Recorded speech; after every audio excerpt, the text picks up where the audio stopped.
Assalamu alaikum dear students, myself Tariq sir, welcome to जामिन classes. आज के lecture में हम जो स्टार्ट करने जा रहे हैं वो एटॉमिक स्ट्रक्चर या इसको स्ट्रक्चर ऑफ एटम जो क्लास 11th का पहला दूसरा यूनिट है। इसका पहला जो यूनिट है वो है some basic concepts of chemistry. तो some basic concept of chemistry जो भी उसमें क्वेश्चंस हमारे आते हैं, जो भी उसमें कंसेप्ट्स आते हैं हमारे, ऑलरेडी वो हमने थोड़ा बहुत उसमें से 9th 10th में पढ़े हैं। जैसे कि मैटर है, सॉलिड्स लिक्विड्स गैसेस है, या मोल कंसेप्ट है, एटॉमिक मास यूनिट है, लिमिटिंग रेजेंट है। ये जो कुछ भी चीज़ें हैं, जब हम इस चैप्टर को स्टार्ट करेंगे स्ट्रक्चर ऑफ एटम को, तो ये चीज़ें हमारी साइड में आ जाएंगी, ठीक है ना।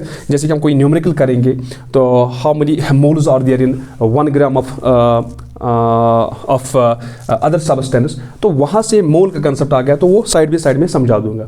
ऐसे अगर मैं पहले अलग सा मतलब जो some basic concept of chemistry का जो पहला उसका यूनिट है, उसके अगर मैं लेक्चर्स बना दूंगा वो काफ़ी लंबा हो जाएगा। ऐसा क्या है कि हम जब पढ़ेंगे जो कंसेप्ट साथ साथ में आ जाएगा उसको साथ साथ में डिस्कस करेंगे। तो यहाँ से हम आज जो पहला है हमारा वो है डिस्कवरी ऑफ, जो हम स्टार्ट करने जा रहे हैं आज पहला लेक्चर जो है हमारा है वो डिस्कवरी ऑफ इलेक्ट्रॉन। जैसे कि हमें पहले मालूम था कि जो मैटर है वो एटमों का बना होता है, ठीक है ना। हर कोई चीज़ यूनिवर्स में मैटर का बना है। तो मैटर किसका बना है? एटमों का बना है। तो एटम ग्रीक वर्ड था, बोलते थे ये फर्दर कट नहीं होता है, इंडिविजुअल है, इसके बाद कुछ नहीं है, ये सबसे fundamental part of the matter होता है। किसी भी सबस्टेंस का ये फंडामेंटल पार्ट होता है। लेकिन फिर आगे बढ़ते गए साइंटिस्ट ने जब इसमें कॉम किया, बहुत सारी स्टडी की, तो उन्होंने देखा इसमें एटम में क्या होते हैं, सब एटॉमिक पार्टिकल्स होते हैं। जैसे कि प्रोटॉन होते हैं, इलेक्ट्रॉन होते हैं, न्यूट्रॉन होते हैं। अब उन्हीं का हम 1 बाय 1 देखेंगे। इलेक्ट्रॉन कैसे डिस्कवर हुआ, प्रोटॉन कैसे डिस्कवर हुआ, न्यूट्रॉन कैसे डिस्कवर हुआ, उनका mass ratio charge to mass ratio कैसे मतलब उन्होंने एग्जामाइन किया या कैलकुलेट किया, डिटरमाइन किया। ऐसे ही बहुत सारे उनका मास ऑफ द इलेक्ट्रॉन का मास, चार्ज, प्रोटॉन का, न्यूट्रॉन का, सब चीज़ें हम 1 बाय 1 पढ़ेंगे। तो यहाँ से जो हम पढ़ने जा रहे हैं discovery of electron by cathode rays, तो इसको क्यों नाम पड़ गया बाय कैथोड रेज, तो वो भी हम इसमें जानेंगे। मैंने यहाँ पे 5 फिगर्स आपके बोर्ड पे जो ड्रॉ किए, 5 figures, first figure, second figure, third figure, ये है फोर्थ फिगर, ये है फिफ्थ फिगर, ठीक है ना। तो ये 5 फिगर्स मैंने यहाँ से आपको इस बोर्ड पे ड्रा किए। तो इनका मकसद क्या है तो वो अभी मैं आपको समझा दूंगा। ये जो डिस्कवरी ऑफ इलेक्ट्रॉन था, ये एक साइंटिस्ट था, उसका नाम था जूलियस, ये थोड़ा बोर्ड हिल रहा है, जूलियस प्लेकर। उसका क्या नाम था? जूलियस प्लेकर। उस साइंटिस्ट का नाम था जूलियस प्लेकर। इसने 1859 में दिया था, ठीक है ना। 1859 में इसने ये इस काम को अंजाम दिया, 1859। तो उसने क्या किया काम, उसने एक गिलास ट्यूब ले लिया, ठीक है ना। ये समझो, ये जो मैंने यहाँ से एक रेक्टेंगल शेप का बना दिया, ये गिलास ट्यूब था। तो इन्होंने यहाँ पे ये गिलास ट्यूब था, तो मैं यहाँ से लिखता हूँ गिलास ट्यूब, ठीक है ना, गिलास ट्यूब।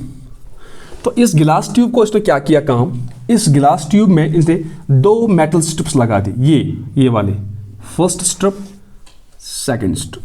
तो 2 मेटल स्ट्रिप्स जब उसने लगा दी यहाँ पे, तो एक मेटल स्ट्रिप को इसने कनेक्ट किया negative terminal of the battery के साथ। तो 1 metal strip was connected to the negative terminal of the battery and another metal strip, जो यहाँ पे दूसरा metal strip है जिनको हम इलेक्ट्रोड्स बोलते हैं, ठीक है ना, वो इसने किसे positive terminal of the battery के साथ कनेक्ट किया। तो इलेक्ट्रोड कोई भी मतलब चीज़ हो सकता है, ठीक है ना, मेटल हो सकता है, कोई भी चीज़ नहीं जिसमें मतलब फुल ऑफ चार्ज हो जाए, ठीक है ना, जिसमें जो कंडक्टिविटी शो करे, तो उसको हम इलेक्ट्रोड बोलते हैं। तो यहाँ पे इलेक्ट्रोड मेटल का भी हो सकता है, जिंक का भी हो सकता है, मेटल जैसे कि जिंक है, कॉपर है, आयरन है, वो भी हो सकते हैं, ठीक है ना। तो यहाँ पे इसने 2 मेटल स्ट्रिप्स ले लिए, तो एक को नेगेटिव टर्मिनल्स के साथ कनेक्ट किया, दूसरे को पॉजिटिव टर्मिनल। तो यहाँ से जो इसने जो बैटरी, यहाँ से हाई वोल्टेज सोर्स बैटरी इसने अप्लाई की, ठीक है ना, हाई वोल्टेज सोर्स, यानी कि बैटरी यहां से इसने लगा दी, यानी कि एक पोटेंशियल डिफरेंस लगा दिया यहाँ पे, ठीक है ना, वोल्टेज इसने यहाँ पे इसको दे दिया। तो यहाँ से काम किया इसने, यहाँ पे इसने वैक्यूम पंप, ये जो है इस ट्यूब में एक वैक्यूम पंप फिट किया। तो इस वैक्यूम पंप का क्या काम था, इसका यही काम था to create low pressure inside the tube। तो यहां से इस वैक्यूम पंप का क्या काम था, जो इसमें गैस है तो उसका मतलब एक लो प्रेशर बना रही है उसके, ठीक है ना, या उसमें से बाहर इस गैस को निकाले। To create low pressure inside the tube, to create low pressure of gas inside the tube. तो यहां से इसने देखा, तो पहला जो इसने काम किया, पहला जब इसने यहाँ पे इसका मतलब वोल्टेज दे दिया, तो यहाँ से मैं भूल गया यहाँ पे इसको बनाना है, यहाँ पे इसने एमीमीटर रख दिया, मतलब एक एमीमीटर रख दिया। वो क्या करता, जब इसमें फ्लो कोई चार्ज हो जाए वो डिफ्लेक्ट कर दी, ठीक है ना। तो यहाँ से इसने पहला जो चीज़ दिखा, जब बैटरी इसने यहाँ से अप्लाई की, यहाँ से सोर्स लगा दिया, जैसे कि यहाँ पे चार्ज फ्लो होने लगा, ठीक है ना, जैसे कि यहाँ पे चार्ज फ्लो होने लगा, यहाँ से यही देखा गया, यहाँ से कुछ पार्टिकल्स की मूवमेंट हो रही है, कुछ रेज की मूवमेंट हो रही है, लेकिन उसको ये नहीं पता था ये मूवमेंट यहाँ से यहाँ हो रही है या यहाँ से यहाँ हो रही है। आई मीन कि कैथोड से इसका जो नेगेटिव टर्मिनल है इसको कहते हैं कैथोड, इसने कहा इसको कैथोड, ठीक है ना, और जो ये पॉजिटिव टर्मिनल था इसको कह दिया एनोड, ठीक है, इसको कह दिया एनोड। तो यहाँ पे इसको ये मालूम नहीं हुआ ये जो मूवमेंट हो रही है पार्टिकल्स, ये कैथोड टू एनोड हो रही है या एनोड टू कैथोड हो रही है, ठीक है ना। तो यहाँ पे यह बात ये बात इंटरेस्टिंग थी, क्योंकि अभी तक मूवमेंट पता नहीं थी इसको। तो सेकंड डायग्राम में इसने क्या किया काम, यहाँ से जो एक फॉर एग्जांपल यहाँ पे कैथोड था, यहाँ पे एनोड है, ठीक है ना, दो स्ट्रिप से। तो इसने क्या काम किया, दूसरे में काम किया, जो एनोड वाली जो मेटल स्ट्रिप थी, इसमें इसने कुछ पोर्स कर दिए। क्या किए पोर्स कर दिए। पोर्स क्यों किए, तो वो इसलिए किए, जब इसने यहाँ पे काम किया, एक high voltage source battery apply की, तो यहाँ से जब करंट प्रोड्यूस हो गई, ठीक है ना, तो यहाँ पे इसने देखा, जब इसमें पोर्स इसने किया, तो पोर्स के पीछे जो मेटल स्ट्रिप जो एनोड थी, उसके पीछे इसने क्या काम किया, इसने एक कोटिंग मटेरियल लगा दिया। कोटिंग मटेरियल इसने जब लगा दिया, ये कोटिंग मटेरियल किसका था, फ्लोरेसेंट मटेरियल का था। किसका, फ्लोरेसेंट मटेरियल का। तो फ्लोरेसेंट मटेरियल का जिंक सल्फाइड का ZNS, जिंक सल्फाइड का ये बना था। तो यहाँ पे ये फ्लोरेसेंट मटेरियल क्या होता है, ये एक मटेरियल होता है, जैसे कि इस पे हेनरी बैकरेल पहले काम कर रहा था फ्लोरेसेंट और फास्फोरेसेंट मटेरियल पे। ये दो मटेरियल ऐसे थे जिनमें हेनरी बैकरेल जो इसमें बहुत सारा काम इसने काम किया इस पे, जैसे कि फर्दर उसने वो जिसने रेडियो एक्टिविटी का जो कंसेप्ट है, जो रेडियो एक्टिविटी का जो भी मतलब कैसे वो न्यूक्लियस प्रोड्यूस होते, उस पर उसका ज़्यादा काम था। पहले वो इस पे काम कर रहा था, किस पे, फ्लोरेसेंट और फास्फोरेसेंट मटेरियल्स पे। उसके बाद उसने इस पे काम किया, रेडियो एक्टिविटी पे काम किया। तो यहाँ पे ये फ्लोरेसेंट मटेरियल और फास्फोरेसेंट मटेरियल क्या होते हैं, जैसे ये फ्लोरेसेंट मटेरियल क्या होता है, जैसे कि ये कन्वर्ट करता है कोई जो इलेक्ट्रिक सिग्नल होती है उसको विजुअल सिग्नल में कन्वर्ट करता है। जैसे कि आपके पुराने ज़माने में टीवीज़ होते थे ना, टेलीविजन्स, जिनमें जो ट्यूब था, जैसे कि इलेक्ट्रिक सिग्नल आती थी, विजुअल सिग्नल, तो उसमें भी यही चीज़ होती थी, उसमें भी यही फ्लोरेसेंट मटेरियल था। तो फ्लोरेसेंट मटेरियल का ये काम होता है, जब कोई इलेक्ट्रिक सिग्नल आती है उसको वो विजुअल सिग्नल में चेंज करता है, या दैट मीन्स जब कोई बीम ऑफ इलेक्ट्रॉन्स पे स्ट्राइक करती है, तो जब इस पर वो स्ट्राइक करती है, ये ग्लो हो जाता है, लेकिन फास्फोरेसेंट मटेरियल में क्या होता है, वो पहले एब्जॉर्ब करता है, मतलब जो लाइट की जो रेडिएशन वो एब्जॉर्ब करता है, लेकिन कुछ समय के बाद उसको वो इमिट करता है। जैसे कि आपने देखा था पहले ज़माने में आपके जो दादा होते थे वो जो उनके पास वो रिस्ट वॉच होती थी उसमें होता था वो फॉस्फोरेसेंट मटेरियल के वो मुइज़ जो उसमें वो ये नीडल्स होते थे वो किसके बने होते थे, फॉस्फोरेसेंट मटेरियल्स के। जैसे कि इसको in our local language we call it शिवचार आगे से, ठीक ना। तो यहाँ पे वो फिर ग्लो हो जाती थी, पहले वो दिन में थोड़ा एब्जॉर्ब करती थी लाइट, फिर रात में जब अंधेरा होता था वो ग्लो हो जाता था। तो वो क्या है, वो उसका फॉस्फोरेसेंट मटेरियल था, वो फॉस्फोरेसेंट मटेरियल का बना होता था। तो ऐसे ही हेनरी ब्रैकल इसी पे काम करता, फ्लोरेसेंट मटेरियल और फॉस्फोरेसेंट मटेरियल पे। तो यहाँ से इसने काम क्या किया, यहाँ से इसने पीछे इसके स्ट्रिप के पीछे क्या लगा दिया, एक फ्लोरेसेंट मटेरियल लगा दिया। तो जो क्या कर रहा था काम, जब यहाँ पे इसने जो बैटरी यहाँ पे लगा दी, जब हाई वोल्टेज सोर्स लगा दिया, यहाँ से जो मूवमेंट हुई इलेक्ट्रॉनों की, यहाँ इलेक्ट्रॉन अभी तो हमें पता नहीं था ये इलेक्ट्रॉन्स है, यहाँ जो रेज की मूवमेंट हो रही थी, यहाँ से इसने देखा, यहाँ से इसने देखा, यहाँ से इसने देखा ऐसे, यहाँ से इसने देखा मूवमेंट ऐसे देखा। जब ये इसमें गुजरती है, जब इस पर स्ट्राइक होती, जब इसके पोल से स्ट्राइक हुई, ठीक है ना, तो ये जो फ्लोरेसेंट मटेरियल था वो ग्लो हो गया। तो इससे पता एक बात चल गई, जो इनकी मूवमेंट है, जो रेज की मूवमेंट है वो कैथोड टू एनोड है, वो कैथोड। तो यहाँ से हमें एक चीज़ डिक्लेयर होगी, जो रेज की जो मूवमेंट है वो कैथोड से एनोड है। तो इसीलिए हम कहते हैं discovery of electron by cathode rays. अभी तो इलेक्ट्रॉन हमें पता नहीं है इलेक्ट्रॉन है, ठीक है ना, तो हम कहेंगे डिस्कवरी ऑफ रेज, जो ये कैथोड से एनोड मूव कर रही थी, ठीक है ना। तो इसीलिए कैथोड रे ट्यूब एक्सपेरिमेंट भी इसका नाम है। इसका जो दूसरा नाम है वो कैथोड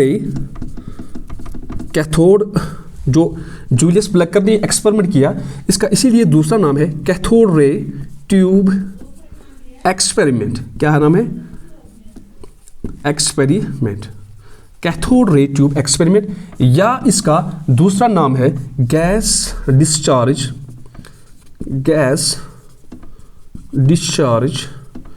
ट्यूब एक्सपेरिमेंट, ठीक है ना। तो ये इसके नाम है, तो इसीलिए ये नाम पड़ गया। तो यहाँ से पहले उसको पता नहीं था ये जो मूवमेंट है वो यहाँ से यहाँ हो रही है। तो दूसरे केस में क्या किया उसने काम, उसने यहाँ से मेटल स्ट्रिप को थोड़ा छेद किया, तो जब यहाँ से रेज की मूवमेंट हो रही थी तो यहाँ पे ये कोटिंग जो थी फ्लोरेसेंट कोटिंग वो ग्लो हो रही थी। तो उसका मतलब है ये जो रेज है वो कैथोड से एनोड मूव कर रही है। तो एक बात हमें पता चल गई, ठीक है ना।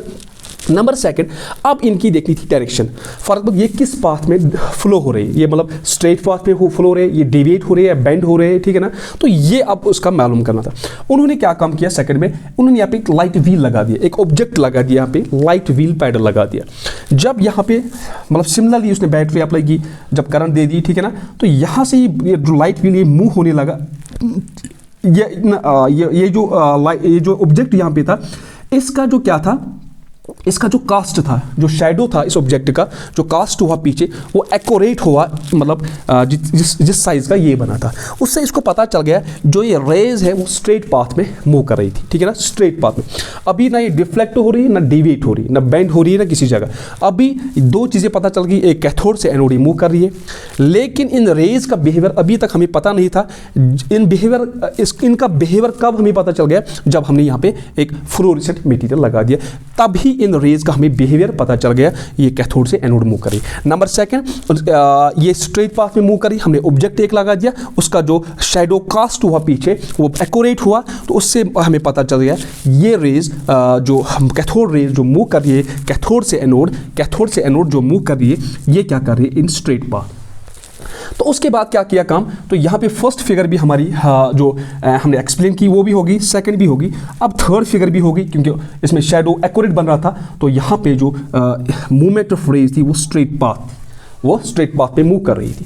तो जो फोर्थ फिगर है हमारी, तो यहाँ पे इसने फिर काम किया, तो यही सारा यही मतलब ये इंस्ट्रूमेंट ले लिया इसने। तो यहाँ से इसको एक चीज़ ऐड की, यहाँ से उसने इलेक्ट्रिक फील्ड इसको लगा दिया।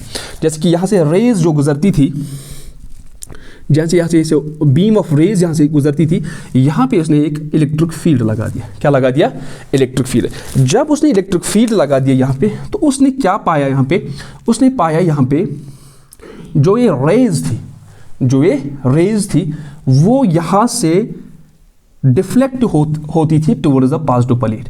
वो पॉजिटिव जो हमने इलेक्ट्रिक फील्ड लगा दिया, जैसे कि इसमें नेगेटिव एंड और पॉजिटिव एंड है, positive negative terminal, positive terminal, negative plate या पॉजिटिव प्लेट, जो ये रेज थी इनकी इसने मूवमेंट देखी, वो टुवर्ड्स कहाँ होती थी, पॉजिटिव प्लेट होती थी, वो डिविएट या बेंड होती थी टुवर्ड्स या डिफ्लेक्ट होती टुवर्ड्स पॉजिटिव प्लेट। तो यहाँ से इसने क्या जाना, तो यहाँ से ये कंफर्म हुआ जो ये रेज है इनका क्या नेचर है, या ये क्या है, इनका नेगेटिव, ये मतलब चार्ज क्या है इनका, नेगेटिवली चार्ज क्या है, नेगेटिव नेचर है इनका, क्योंकि ये टुवर्ड्स पॉजिटिव प्लेट बेंड होती थी। यहाँ पे आपको मतलब ये कॉमन सेंस है, ये आपने पढ़ा है कि जो लाइक चार्ज वो रिपल करती है, अनलाइक चार्ज अट्रैक्ट, तो इसका मतलब है जो पॉजिटिव की तरफ जाएगा तो नेगेटिव ही होगा। तो यहाँ से कन्फर्म हुआ जो ये रेज है उनका क्या नेचर है, उनका नेगेटिव नेचर है, ठीक है ना।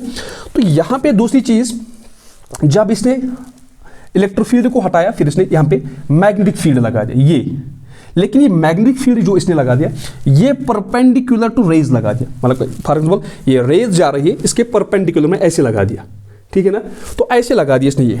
तो यहाँ पे इसने देखा जो ये रेज थी ठीक है ना, वो बेंड हो रही थी towards the positive end of the कथ किसके, मैग्नेटिक फील्ड की। तो यहाँ पे इन प्रेजेंस ऑफ इलेक्ट्रिक और मैग्नेटिक फील्ड यहाँ पे क्या हुई, यहाँ पे डिफ्लेक्शन हुई, ठीक है ना, यहाँ पे इन रेज की डिफ्लेक्शन हुई। तो यहाँ से ये भी पता चल गया कि इनका नेगेटिव नेचर है, ये नेगेटिवली चार्जड है। तो यहाँ से जो कैरेक्टरिस्टिक बात है इन रेज की, जो इंपॉर्टेंट कैरेक्टरिस्टिक इस रेज की है, ये जो रेज थी ये डिपेंड नहीं करती थी एक तो मटेरियल ऑफ द इलेक्ट्रोड किसका बना है, ठीक है ना, और nature of the gas present inside the tube, इन दो चीज़ों पे ये डिपेंड नहीं कर रही थी, ठीक है ना। तो यहाँ पे आप इसमें इंपॉर्टेंट कैरेक्टरिस्टिक बात ये है कि ये जो रेज है ना वो डिपेंड नहीं करती थी किस पे, एक तो मटेरियल ऑफ द इलेक्ट्रोड और किस पे, नेचर ऑफ द गैस। आपने देखा ना पहले जो इलेक्ट्रोड था और नेचर ऑफ गैस में जो भी था, हाइड्रोजन था, कुछ भी था, तो यहाँ पे जो रेज थी वो स्ट्रेट पाथ में जा रही थी, ठीक है ना। तो नेचर ऑफ इलेक्ट्रोड और गैस पे वो टोटली डिपेंड नहीं करती थी।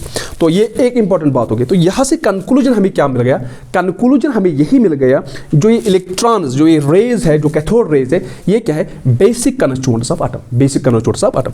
तो अगर आपको समरी कोई बताएगा इसका, तो आप समरी ऐसे बताओगे जो ये कैथोड रेज है ये स्टार्ट करती है फ्रॉम कैथोड टू एनोड, ठीक है ना, लेकिन इनका जो बिहेवियर होता है, these rays themselves are not visible, ये जो रेज है ये खुद तो विजिबल नहीं है, लेकिन जब हम कोई फ्लोरेसेंट मटेरियल पीछे लगाते हैं तो उनका जो नेचर है वो हमें पता चल जाता है, ठीक है ना, कहाँ से मूव हो रही है। तो तीसरी बात क्या है, in the absence of electric और मैग्नेटिक फील्ड क्या होता है, ये डिफ्लेक्ट नहीं करती, लेकिन जब हम इलेक्ट्रिक फील्ड और मैग्नेटिक फील्ड लगाते हैं तो इलेक्ट्रिक फील्ड के केस में क्या होते हैं, ये डिफ्लेक्ट होती है टुवर्ड्स पॉजिटिव प्लेट, और मैग्नेटिक फील्ड के केस में क्या होता है, ये क्या करते हैं, ये डिफ्लेक्ट होते हैं in the direction expected for the negative particles, ठीक है ना। तो यहाँ से हमें क्या पता, दिस फर्दर कंफर्म्स दैट जो कैथोड रेज है वो हमारी क्या है, नेगेटिवली चार्ज, इनके कैथोड रेज यानी कि इलेक्ट्रॉन्स जो हमारे हैं वो नेगेटिवली चार्जड है। तो यहाँ से हमें यही दो बातें फिर याद रखनी लास्ट में, जो इसका इंपॉर्टेंट कैरेक्टरिस्टिक है वो क्या है, ये जो रेज है, ये जो इलेक्ट्रॉन्स है, ये जो नेगेटिवली चार्जड रेज है, ये डिपेंड नहीं करती है किस पे, material of the electrode and किस पे, nature of the gas present inside the discharge tube, ठीक है ना। और दूसरा क्या कंक्लूजन हमें यहाँ से क्या मिल गया, हमें यही कंक्लूजन मिल गया यहाँ से कि ये जो इलेक्ट्रॉन्स है, ये जो कैथोड रेज जो यहाँ से मूव कर रही थी, इनका ये क्या है, हमारी ये basic constituent of all the atoms है, ठीक है ना। तो यहाँ से हमने आज ये इलेक्ट्रॉन की डिस्कवरी हमने यहाँ पे डिस्कस की है, ठीक है ना। तो यहाँ पे हमने देखा हाउ इलेक्ट्रॉन्स वे डिस्कवर्ड, तो कौन से प्रोसेस, कौन सा मेथड इसमें हमने यूज़ किया, मतलब ये डिटरमाइन, ये जानने के लिए कि मतलब इनमें कौन सा नेचर है, कौन सा चार्ज है इनमें, कहाँ से फ्लो करे स्ट्रेट, तो in presence of electric field, in presence of magnetic field क्या होता है, in absence of electric field, in absence of magnetic field क्या होता है, ठीक है ना। तो ये सब हमने यहाँ से आज के लेक्चर में डिस्कस किया। तो कल के लेक्चर में जो नेक्स्ट वीडियो हमारा आएगा उसमें हम charge to mass ratio of the electron discuss करेंगे। तो आज के इस लेक्चर में इतना ही। Thanks for watching.